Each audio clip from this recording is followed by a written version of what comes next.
lá, gostaria de falar para você de uma loja super completa em produtos médico-hospitalares. Lá você encontra produtos descartáveis, luvas, aparelhos, massageador. Isso tudo você encontra no lojão das clínicas, localizado na Najib Mutan 417. Passe lá e confira. Estamos de volta aqui com o segundo bloco do Missão Saúde na TV. E eu sempre gosto de falar assim, para você que chegou aí agora, que ligou a TV, que ligou aí o computador, porque muitas vezes você não tem aí a 7.1, né, conectado. Mas, assim, nós estamos tratando de um assunto super interessante hoje, que no primeiro bloco a gente já falou um pouquinho sobre o Novembro Azul, né, câncer de próstata e planejamento familiar. Esse é o nosso tópico hoje aqui, esse é o nosso tema que nós estamos discutindo hoje aqui. E estamos aqui no estúdio com o Dr. Astor Chaves, ele é urologista, cirurgião geral, urologista, e tá super bacana, gente, um bate-papo assim, super agradável, e eu tô tirando um monte de dúvidas aí, mas assim, eu quero deixar claro que não é dúvida minha, sabe, assim, não, é dúvida sua aí, que eu tô tirando aqui, tá? Brincadeira, doutor, tem um monte aqui de pergunta que eu já lhe fiz aqui, que eu mesmo queria fazer, entendeu? Ótimo, pode ficar à vontade. Que eu gosto de explorar mesmo. Doutor, eu queria que o senhor falasse um pouquinho para a gente agora sobre os sinais e os sintomas do câncer, né, de próstata. Isso é muito importante, essa pergunta. Eu vou explicar como é que funciona. O câncer de próstata, quais são os principais sintomas e sinais dele? É uma retenção urinária, pode ser anemia, prostração, perda de peso e a questão do óssea, dor na coluna e dor na bacia. Mas essas dores, elas são mais em doença avançada. Isso daí, quando o paciente chega com esses sintomas em consultório, já é um quadro avançado, infelizmente com a chance de cura muito baixa, e que a gente vai ofertar mais para o paciente um tratamento paliativo. O ideal é o paciente chegar na fase assintomática, que ele não vai estar sentindo nada. Isso que é difícil para a gente explicar para o paciente no consultório, porque ele acha que por ele não estar sentindo nada, ele não está doente e ele não precisa de ajuda médica, entendeu? E ainda mais o público em questão, né, que é o público masculino. Isso mesmo, aí que para a gente lá, o ideal é nós darmos o diagnóstico, fazermos uma avaliação antes de sentir os sintomas. Como eu expliquei, os sintomas, daquela forma que eu falei, da dor óssea, anemia, perda de peso, emagrecimento, é numa doença avançada, que o paciente não vai ter mais chance de cura.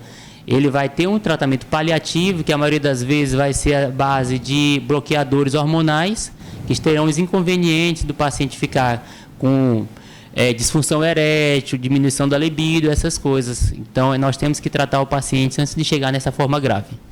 Porque assim, né, eu tô aqui com o doutor aqui do lado, mas eu posso queimar homem também, né? Que homem, assim, ele só vai quando tá sentindo dor e olhe lá. Mas homem é bicho mole, entendeu? Porque não pode, se sentir alguma coisa, ele já tá ali morrendo, já tá nas últimas, né? Mesmo. Só que, às vezes, assim, o problema, a questão maior do câncer é justamente essa que o doutor explicou, né, doutor? Que nem sempre, quando tá ali no estágio inicial, você não vai sentir nada, não tem nada aparente, vamos dizer assim, né?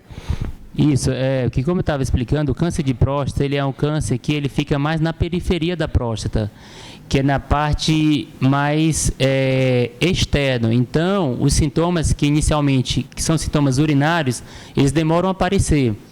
Que muitas vezes, quando tem sintoma urinário, não é nem câncer, é mais o crescimento benigno da próstata, que é chamado de hiperplasia.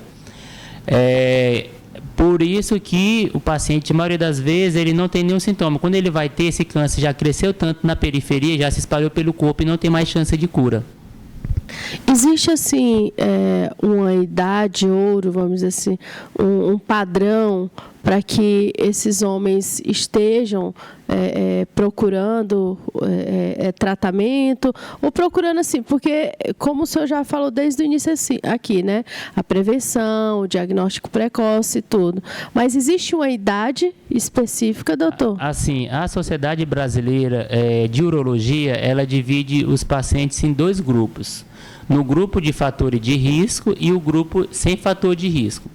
O paciente que tem fator de risco, que é o que eu expliquei para você, o histórico familiar, que é o parente de primeiro grau, que entra pai, irmãos. A questão da raça negra e quem está com sobrepeso tem que inicialmente começar a fazer o acompanhamento com 45 anos. O paciente que ele não é da raça negra, que ele não tem nenhum pai, nenhum irmão com câncer de próstata e que ele está com o peso ideal, ele pode começar a fazer o acompanhamento com 50 anos. Aí aqui, só para completar aqui, para que o nosso telespectador fique bem assistido nas informações. Quando se deve, de fato, procurar urologista, né? O senhor já falou a respeito de idade, né? Mas existe algo a mais, complementar a respeito dessa questão? Assim, o paciente pode ter muitas outras doenças que ele precisa do acompanhamento com o urologista que não seja o câncer de próstata. Aí tem as doenças sexualmente transmissíveis, que depende muito dos sintomas e quando aparece, não tem uma idade, né? Tem a questão das doenças renais, tem cálculo renal, que a gente atende muita mulher, que a maioria das vezes acha que o urologista só atende homem, mas atende muita mulher.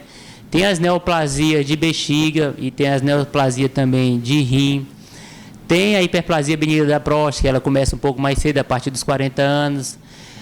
Então, assim, para a prevenção de câncer de próstata é esse período que eu falei. Para essas outras doenças depende da sintomatologia do paciente. Essa daí não precisa de prevenção. O paciente vai sentir esses sintomas ou de doença sexualmente transmissível, ou de cólica nefrética, ou de jato urinário fraco, aí ele vai procurar de acordo com essa dificuldade que ele apresentar na vida dele. Não, é interessante. Gente, o que tem de paciente com cálculo renal aí que só descobre nas crises, né? Só, geralmente... A maioria só vai descobrir na crise. Dificilmente a pessoa faz um exame.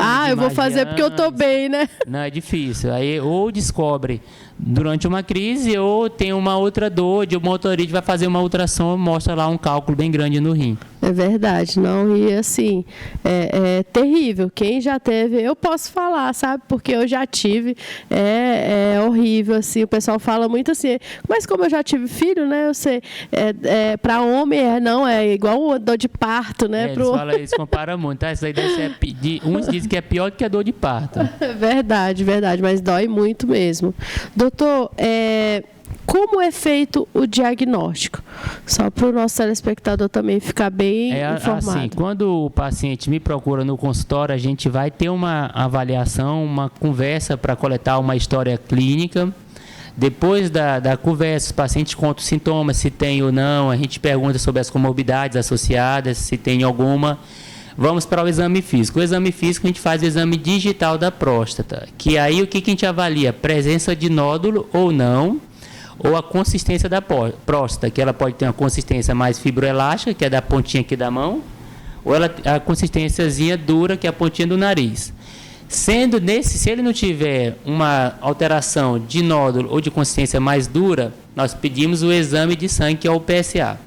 Se o PSA estiver alterado, que a gente leva na maioria das vezes o parâmetro número 4, que é a medição, aí a gente parte para o exame de biópsia. A biópsia é que vai confirmar o diagnóstico de câncer de próstata. O exame de toque, o exame de PSA alterado é só um parâmetro que nós levamos para indicar a biópsia, que só a biópsia que vai confirmar ou não se ele tem um câncer de próstata. Certinho. Tem uma pergunta aqui que é a seguinte: meu pai teve câncer de próstata. Devo me preocupar? Essa é a pergunta. Isso é uma pergunta que chega muito no consultório. Quando você tem um pai ou irmão, aumenta muito o risco de câncer. Se você tem só o pai, aumenta em 2 vezes. Se você tem 2 parentes, aumenta de 3 a 5 vezes. Então, aumenta muito. O histórico familiar é importante, mas se não for um parente de primeiro grau, como eu expliquei, se for um primo, um tio, mais longe, ele não vai influenciar como um histórico familiar. Se você tiver um câncer, seu primo tiver, infelizmente foi uma coincidência, porque é uma doença de uma frequência muito alta. Não tem como a gente dizer que é um fator contribuinte, esse parentesco mais um pouco distante. Com certeza. Tem outras patologias que já são, né, mais próximas. Se tem um primo ou um parente que é próximo, acabam contribuindo, mas no câncer de próstata não. Não, o câncer de próstata, pelo menos no estudo falam que só é esse grau. Claro, ótimo. Doutor, em relação ao tratamento, qual seria o tratamento do câncer de próstata? Existe um específico para tal coisa? Fala pra gente um pouquinho sobre o tratamento do câncer.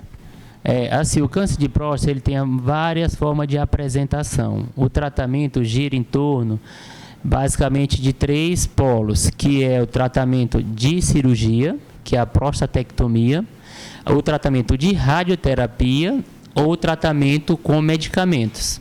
O tratamento de radioterapia e o tratamento de cirurgia tem a finalidade curativa, que é quando a gente acontece nos pacientes que têm uma doença bem inicial. Quando o paciente já tem uma doença que ela já está muito avançada, com metástase para linfonodo, que são os gângliozinhos na barriga, ou tem metástase óssea, não tem mais chance de cura, porque a doença já progrediu. Nesse caso, o tratamento é com bloqueio hormonal, que pode ser feito com injeções subcutâneas, pode ser feito com comprimido, e tem uma forma também que pode ser feito, que é a castração, que é o tratamento cirúrgico em que retira os testículos. Por quê? Porque o câncer ele se alimenta do hormônio masculino, que é a testosterona. Essa seria um tratamento viável, com eficácia muito boa, só que aí tem o empecilho do preconceito da cirurgia em si, né? Porque você vai ter que tirar os testículos do paciente, aí o paciente não aceita muito bem. Mas essa questão de retirar os testículos da castração só são para casos avançados com metástase, quando não tem mais chance de cura. Quando o paciente tem uma doença localizada, aí o paciente vai fazer a cirurgia ou vai fazer a radioterapia. A escolha é do paciente ou também do status do paciente. Se for um paciente que ele tem algumas comorbidades, que deixa a vida dele mais fragilizada, o estado de saúde dele mais fragilizado, a gente opta para a radioterapia, porque a cirurgia é um pouco mais agressiva. A gente deixa mais para adulto jovem que não tem tanta doença e tem um status performance bom. A radioterapia tem a chance de curar, assim como a cirurgia. Doutor, o senhor falou sobre a castração, né, que é a retirada aí dos testículos. Eu tenho certeza que ficou uma dúvida aí na cabeça do nosso telespectador. E a vida sexual desse paciente ao retirar esses testículos? Assim, como a gente sempre enfatiza, a doença nós temos que tratar e diagnosticar precocemente, para o paciente não passar por isso. Se o paciente chegar no estágio que tem a metástase no osso, como é que o paciente vai estar se apresentando? É um paciente que vai estar muito emagrecido, com anemia importante, é um paciente que vai estar muito debilitado, com dor importante no esqueleto, que seria na bacia e na coluna. Esse paciente já tem uma doença metastática, ele não vai ter mais chance de cura. Infelizmente, a cirurgia ela vai tirar o alimento do câncer, o câncer não vai morrer, ele vai ficar tipo hibernando, vai tentar parar, algumas vezes pode progredir ou não, mas vai ter os inconvenientes da baixa de hormônio. O paciente vai provavelmente ter dificuldade de ereção e provavelmente dificuldade de desejo sexual. Ele vai praticamente anular, infelizmente, porque vai ter que tirar o hormônio dele, que é o que dá esse desejo nele. Nossa, por isso que a gente sempre, tudo que a gente está falando aqui está girando em torno da prevenção, diagnóstico precoce, dessa importância, né, de estar frisando o tempo todo isso, justamente para não chegar nesse estágio, né, não chegar nesse nível. Isso, o que a gente sempre explica, que imagine um paciente hoje, que ele chega no seu consultório, ele está sendo resistente para deixar fazer o exame físico, que é o toque retal. Depois ele descobre que tem uma doença avançada. Depois ele descobre que a cirurgia dele não é mais para curar, é uma cirurgia para paliar uma dor e é uma cirurgia que vai ter que tirar os testículos, a castração.